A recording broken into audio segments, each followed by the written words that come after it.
चला तर आज आपण बनवूया रसरशीत आणि एकदम कुरकुरीत अशी जिलेबी।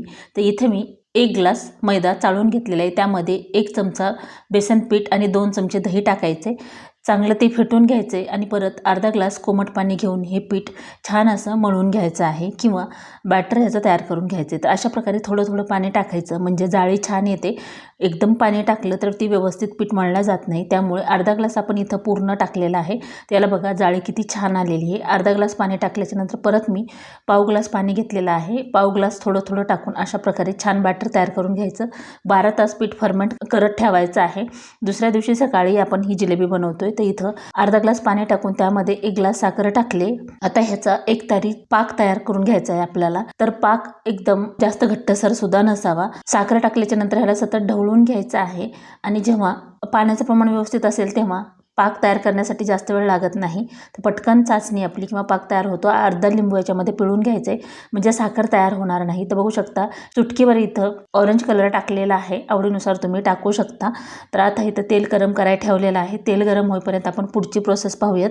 तर इथं हे पीठ बघा किती छान फर्मेंट झालंय आणि बबल्स छान आलेले आहेत। तर इथं तुम्ही हे जे पीठ आंबट झालं असेल तर 2 चमचे मैदा टाकून थोडं पाणी टाकून मिक्स करून जिलेबी बनवू शकता।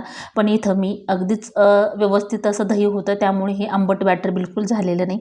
तर याला साधारण 5-7 मिनिट छान फेटून घ्यायचं आहे आणि त्याच्यानंतर तुम्ही कपड्यानी किंवा जे जिलेबी मेकर असतो त्याने जिलेबी बनवून घेऊ शकता। तर हे पीठ छान असं फेटून घ्यायचं आहे। जेवढं तुम्ही पीठ छान फेटून घ्याल तेवढी जिलेबी मध्ये मध्ये तुटणार नाही किंवा त्याला छान असं जाळी येईल। तर अशा प्रकारे याचं थिकनेस पाहिजे ह्या पिठाचं। तर बघू शकता एकदम छान असं पीठ आपलं तयार झाले। जसं बाहेरून आणतो त्यापेक्षा सुद्धा कुरकुरीत आणि मस्त जिलेबी आपली घरच्या घरी तयार होते। एवढ्या बॅटरमध्ये आपली अर्धा ते पाऊण किलो जिलेबी तयार होते। आता ह्या कोनमध्ये हे बॅटर भरून घेऊया। तर अशा प्रकारे जर केलं तर तुम्हाला हवं तेव्हा तुम्ही जिलेबी बनवून घरच्या घरी खाऊ शकता।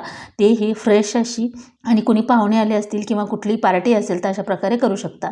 तेल मीडियम गॅसवर गरम करून घेतलेलं आहे आणि तुमच्या आवडीनुसार थोड्याशा जाड किंवा असं पातळ काडीच्या जिलेबी तुम्ही बनवून घेऊ शकता।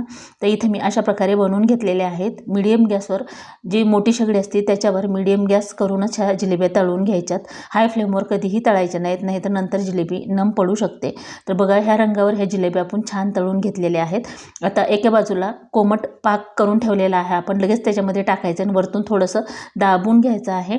तेव्हा ती चाचणी जिलेबीमध्ये जाते आणि जिलेबी जी आहे ती परफेक्ट अशी होते।